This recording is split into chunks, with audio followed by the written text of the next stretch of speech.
For those of you that I haven't had the pleasure of meeting, my name is Alex Hazari. I'm from Taylor Nicholas, that's my business, and I also have the privilege of being on the board of the local business chamber, being the Sydney Hills Business Chamber.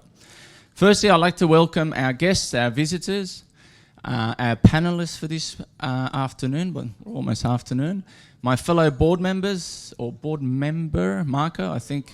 Yes, if you'd like to just let everyone know who you are, just stand for us for a second. I have to do this every event, so I'll make you do it this event. Thank you, Marco. Take a seat. Thank you. I'd also like to acknowledge members of the board of the RSL Club, Mr. Mike Yeo. He's also a former chairman of the chamber as well, and his colleagues, and Mr. Rick Cumming and Mr. John Payne. Thank you for being with us today. Well, what have we got for you today? Today's about cybersecurity, an issue that I know very little about, but I have a lot of interest in. So today's about cybersecurity, and I don't know about you, but I'm always a little bit nervous when I see emails come through offering me $10 million for my favourite charity. And in fact, even this week, I've had to get my office assistant to chase down with IP Australia a letter that I received, look incredibly professional, about renewing a trademark, and turned out to be a fake, of course. So I didn't have to hand over the $1,200 they were asking for. A report which was produced by the ABC in May of this year highlighted some real issues for small businesses around cybersecurity, and this was from ABS and ACCC statistics. And what they found was that the average cost to a business who's hit by a cybersecurity issue or a scam online is around $10,000.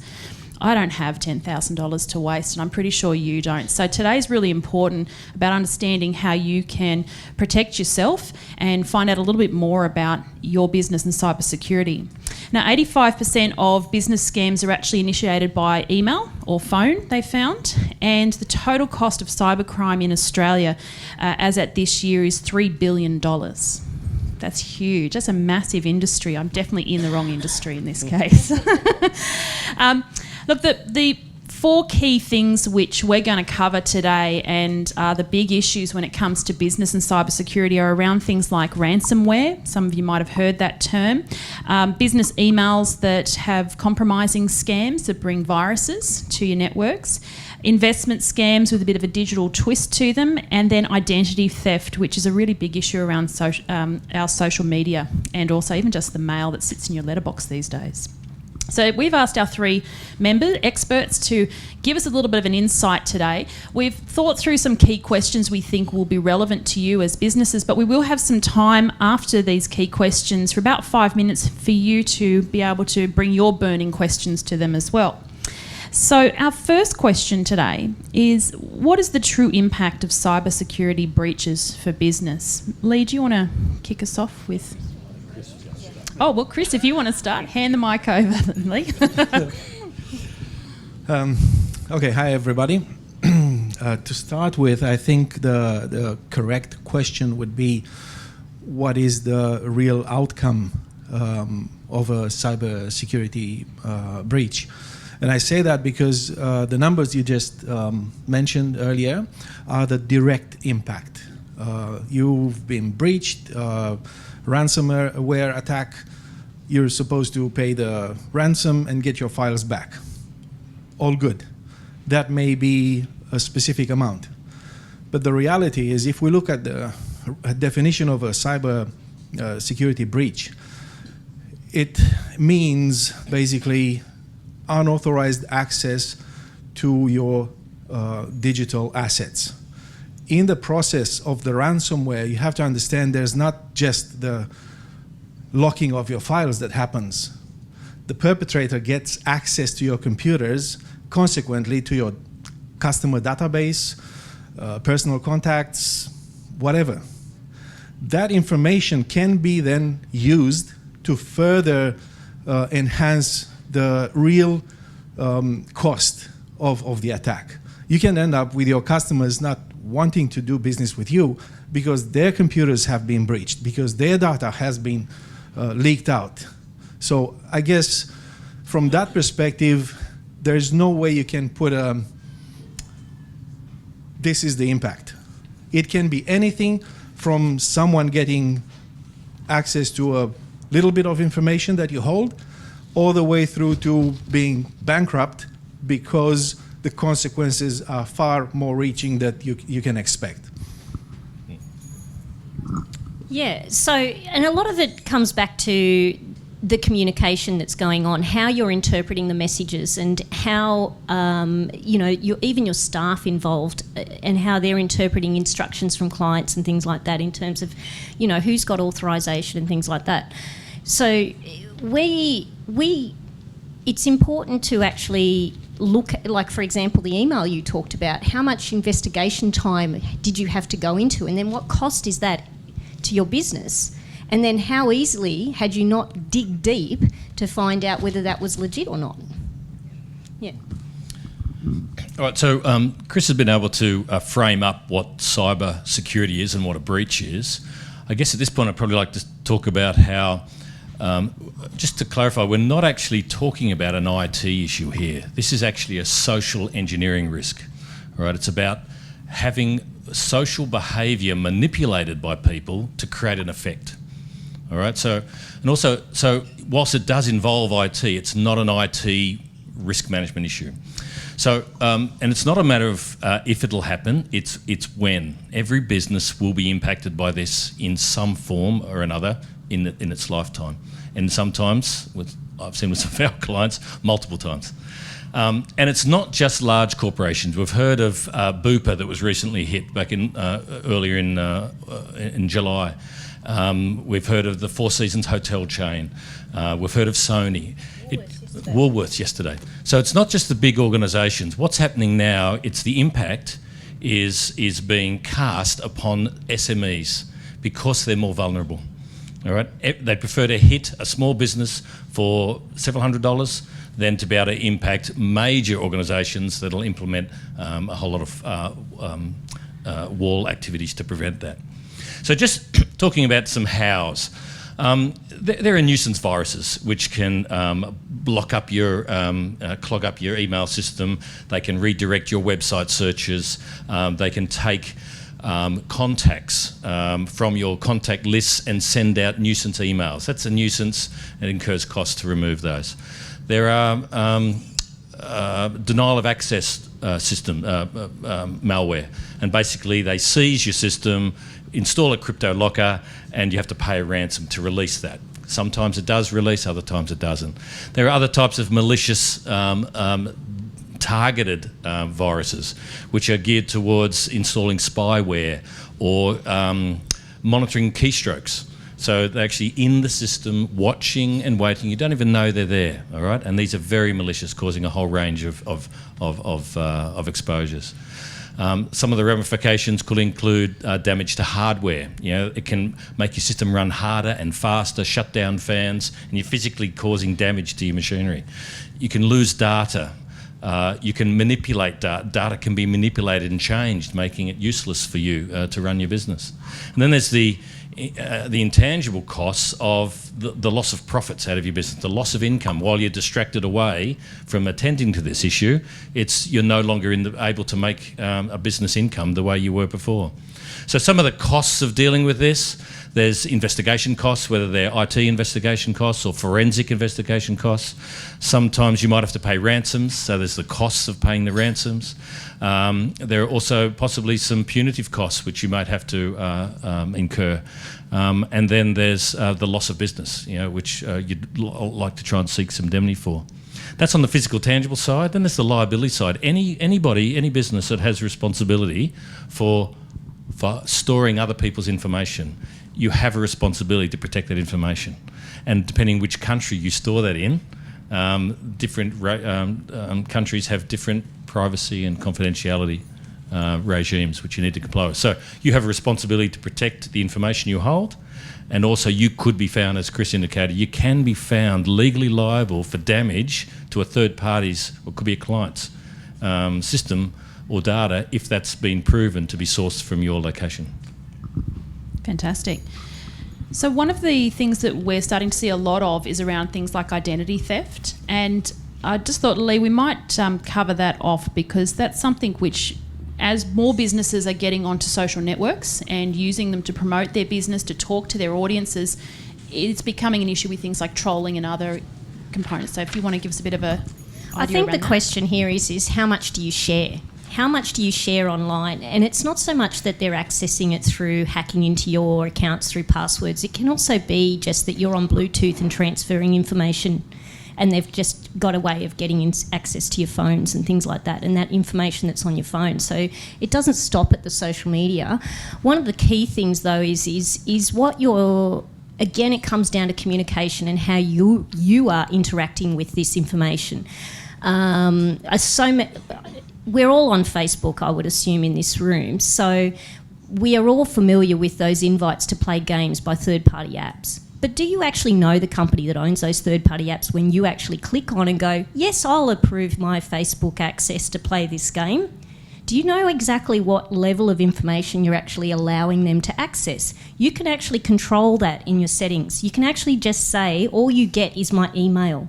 You don't have to share who your family is, who your friends are, who, you know, your post to your timeline and things like that. But you have to know this, and not a lot of us are blind to even reading a terms and conditions when we update our Apple software. And it can be hidden that way. Are you sure it's coming from Apple? There's some of the things that you need to think about when identity theft can happen, because that's how it happens, when we're not looking into the details as to where did this come from, and who am I sharing my information with? Who am I sharing my Facebook profile information with, and everything else attached to it? Because Facebook do it so that they can then make money. They actually give that information to the third-party marketing because you actually authorise that. When you say, yes, I'm going to play this game, you're now giving access to that app's company to advertise to you other games, other information, other things that they sell. So you have to think about whether you really want to do it that way. It is more time consuming to set up an email and a password to log into certain softwares and things like that. But if you are someone like me who loves to share their life on social media, then that is the best, safest way to do it. Create a Gmail account that is not attached to your business and just use that. Use a generic password that is safe to you. Use the Gmail and access things that are not related to your business that you're not sure about. If you really, really want to play the game, use that. I think one of the key things there is about slowing down, because we're in such a fast-paced digital environment now that we tend to just quickly do things, but we're not taking the time to think through what is it we're actually doing, and what do we need to put in place as mechanisms to protect ourselves and our business. Now, that will take slightly more time, but the risks associated with not doing it are really high. Christian, what does it actually take to stay protected in today's business environment around computers? You mentioned mechanisms, stepping back, thinking it through. As a matter of fact, staying protected in this digital era that we live in is not about technology. Technology has a very simple purpose: to automate and make easier everything you do in life, in business. And if you look at it from that perspective, if you are set from the beginning to do the wrong thing, technology will enhance it, because it will make it automated. You will not think about it, and technology will be perfect at doing the wrong thing. So every time I talk to customers about everything technology, not just security, I always say, okay, let us handle the technology. Let's look at your business first and how you want to do things. When it comes to security, the first point of failure is the people. If your employees are untrained, unaware, and doing the wrong thing, they will breach security. For that purpose, you need to implement policies that make sense for your business to make sure that they're doing the right thing. Have procedures in place. That's the biggest work we do with our customers is in that space. Policies, procedures, protocols. How do we interact with other companies in a digital way? Prevention. What kind of systems we can put in place to prevent people from doing the wrong thing or hackers to get in. And ultimately, it comes down to technology, which is the last bit in the whole mechanism. Protection means that once you set up everything the right way, you can automate all the processes. An antivirus, for instance, is nothing but an automated tool that blocks certain types of code to be executed on your computer. All right? Now, it has to be implemented. It has to be implemented the right way and built in knowing what those threats can be. A firewall is the same. If you, however, implement a firewall and you don't block certain ports from the internet, a hacker has the chance to get in. So the full extent of dealing with technology is step back, like Kerrie said, and implement it right. Technology will do whatever you want it to do if you do it right.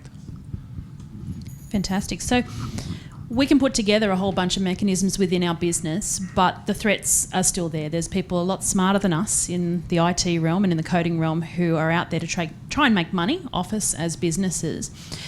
Dave, what types of things are insurance companies looking for to determine what type of premium they might set for a small business who's looking to cover themselves with regard to things like they've got their public liability, they might have their professional indemnity, but what's available to them from a protection point of view? In the insurance space, cyber risk is what they call an emerging coverage area. It's the insurers are still learning about the products. The coverage is very, very broad for the what's believed to be quite low premiums, and I'll talk about that later. But there's a whole range of different products available, from very simple little add-ons that give you $100,000, $50,000 worth of coverage to enable you to clean out an infiltration and then be able to restore your data. So very, very humble, basic, but first party only.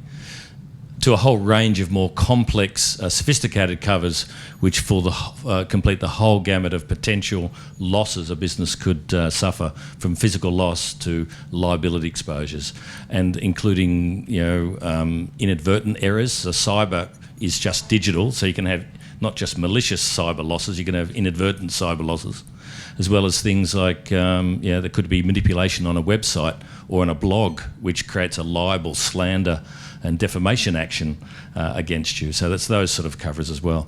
But the big thing it comes down to is your actual exposure. The variables are the unique exposures in every business. Every business is unique. And so it's a matter of the insurers have a whole range of areas they're looking for. Just quickly, information such as, well, what is the industry sector you're participating in? What are the activities that you are performing within that sector? And then obviously how much revenue are you generating? What's the size of your business? And then the real key comes down to numbers of records.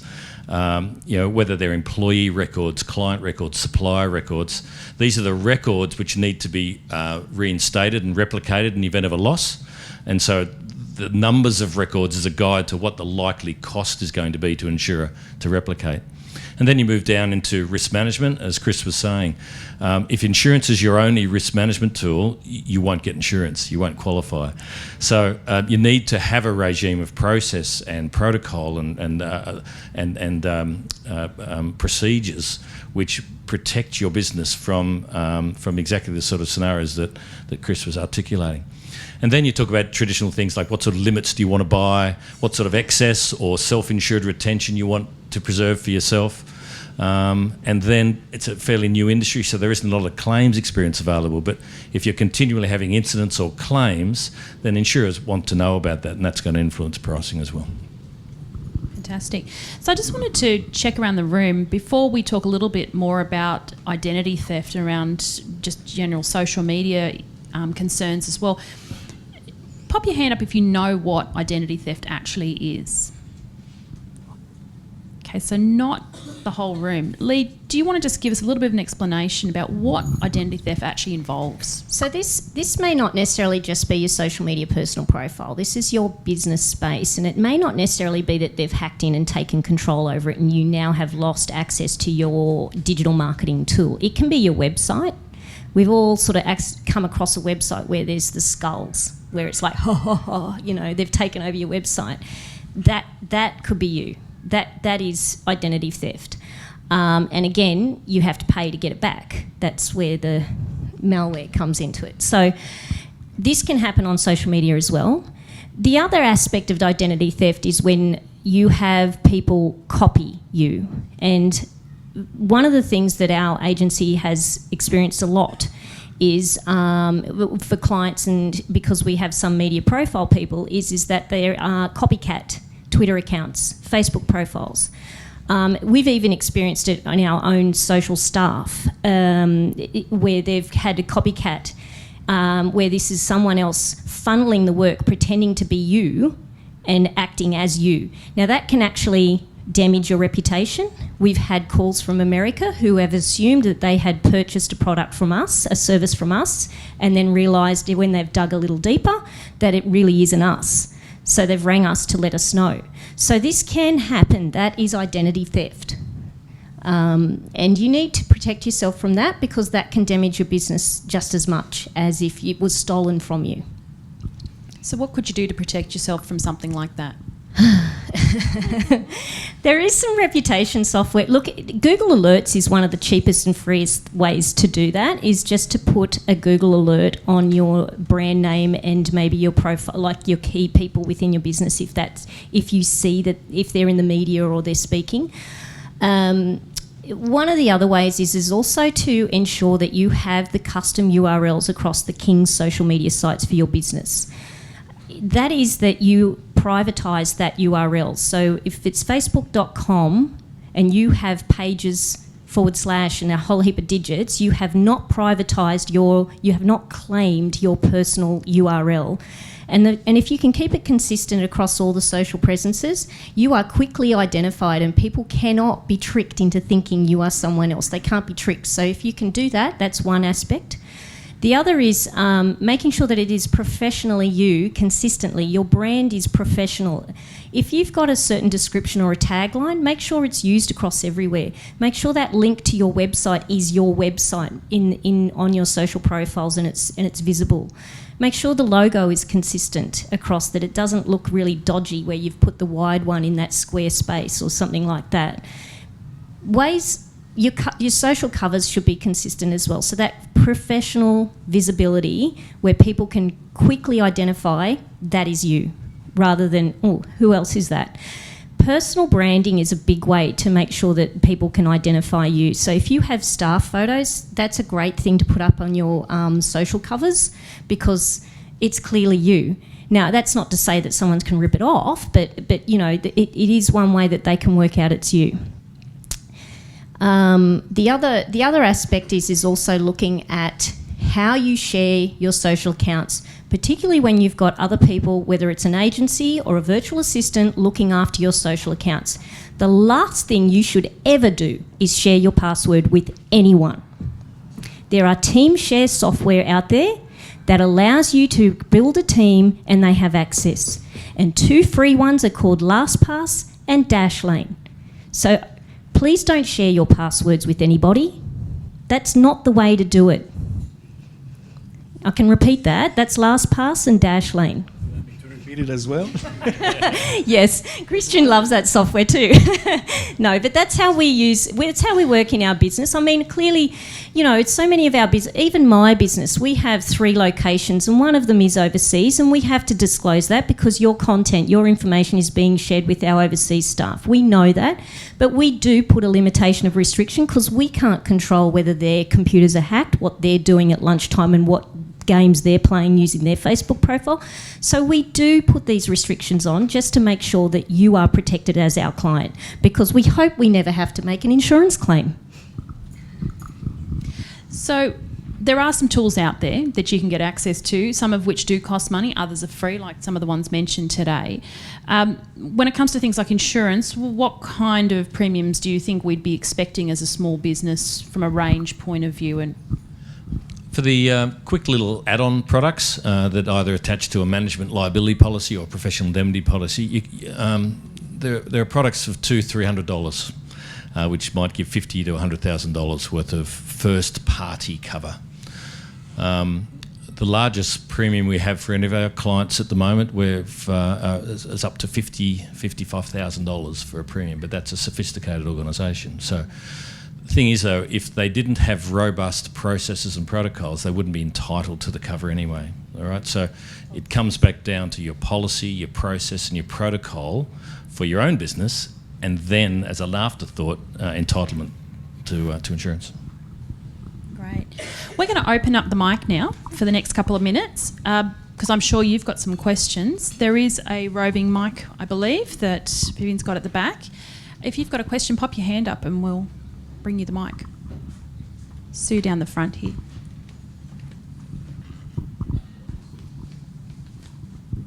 Thanks very much. That was great. I've got a question about the cloud, because a lot of times we sort of think, oh, we're going to put this in the cloud, and we wave our hands up to the air as if it's actually a cloud. But then you were talking about the offshore storage. How would we even know where things are stored when we have cloud-based accounts? And what's our liability or our responsibility around that? Do you want me to answer first, or you? I'll just give a quick little intro. The responsibility falls upon you, all right? And especially if you are responsible for housing other people's personal information, it's your responsibility, all right? And you need to ask.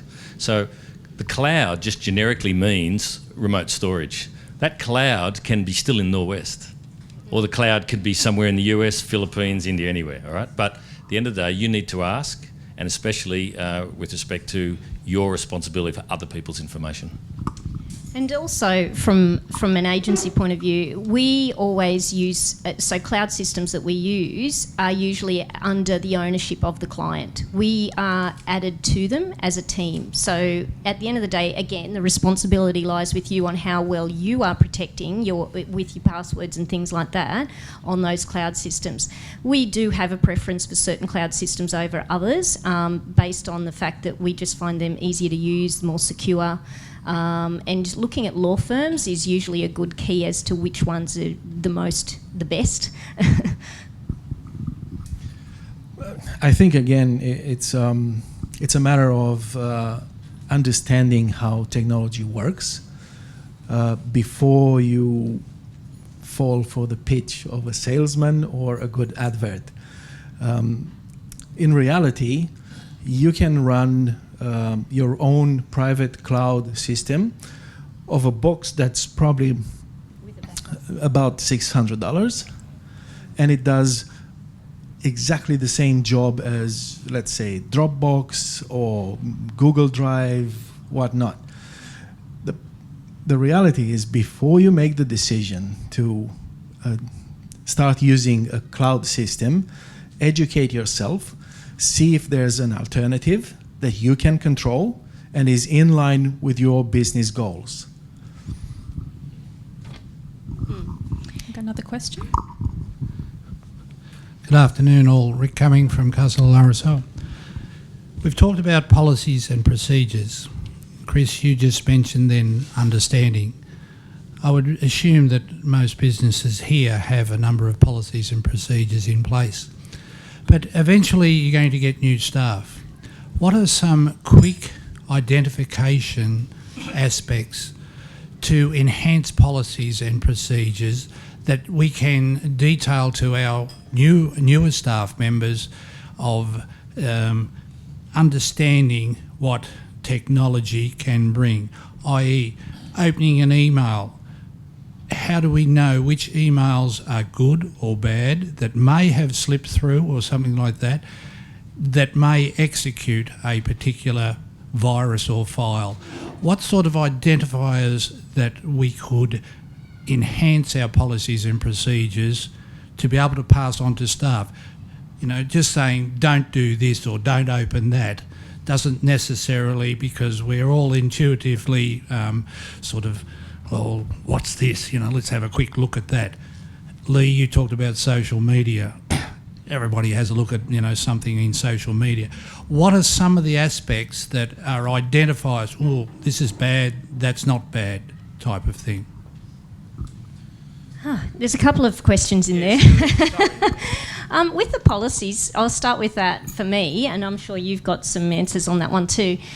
Policies that we've been involved in consulting and helping structure fix, particularly around new staff, is that they always are to check. It is a gut feeling, but if they're in doubt, and it's not a normal email that they're getting from a client, it's something different, they're always to check. And then, and even if that senior person isn't, there's always there's always that fake signature if it is fake, or it's legit signature at the bottom of emails. Pick up the phone and ring them. Confirm that it's come from them before you do anything else. Yeah. I think to start with, there is a procedure for implementing procedures. Okay. Yes.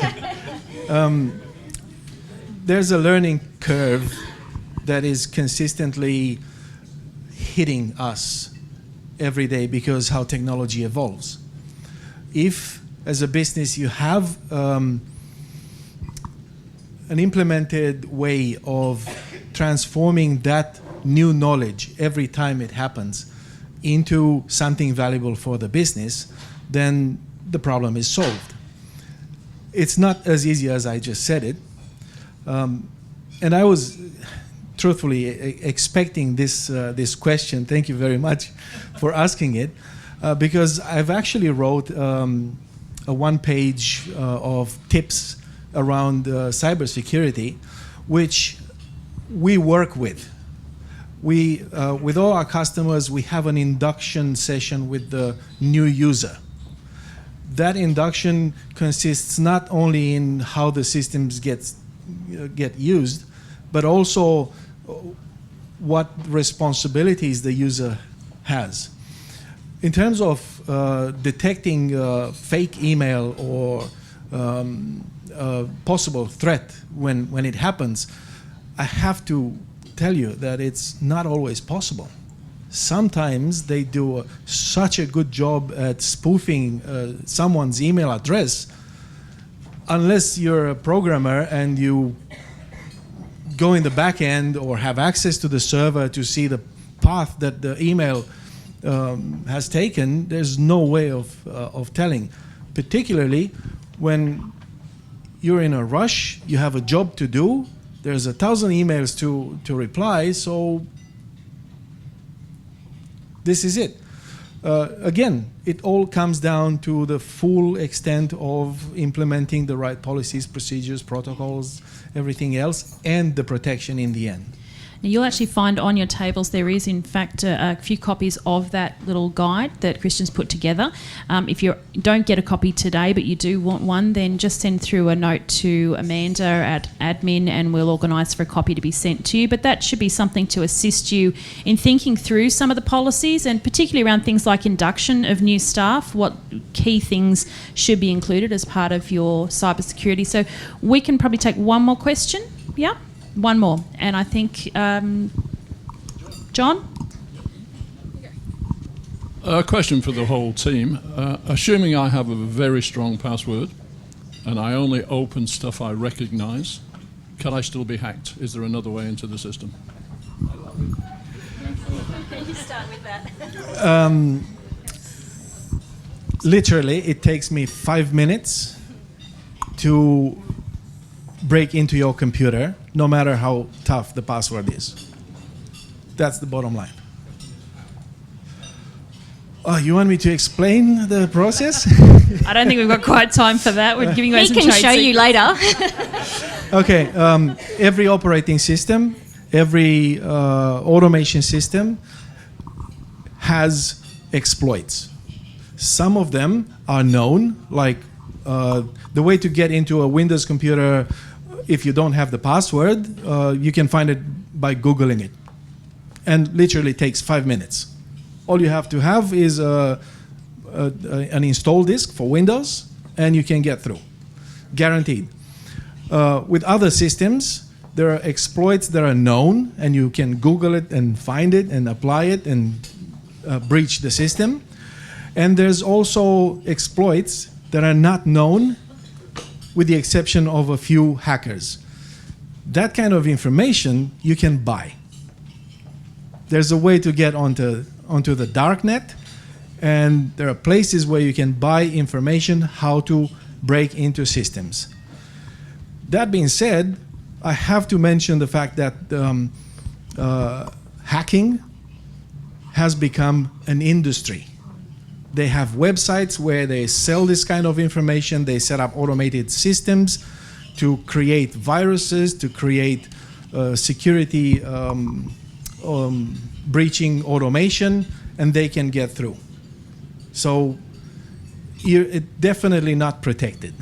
You have to be proactive about it. So that really comes back to, obviously, we've got our mechanisms, our procedures, but as businesses, we do have a level of responsibility beyond just us as individuals to our clients and obviously to our other contacts, even those in the room.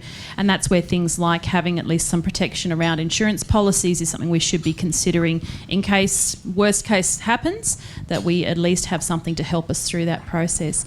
I really want to thank our panellists today for sharing their expertise, and I'm sure I've certainly learnt a lot, and I hope you have too. If you do want to connect with our panellists to ask the more detailed questions, we've got networking towards the end of the event, but we're now going to enjoy our lunch. Thank you.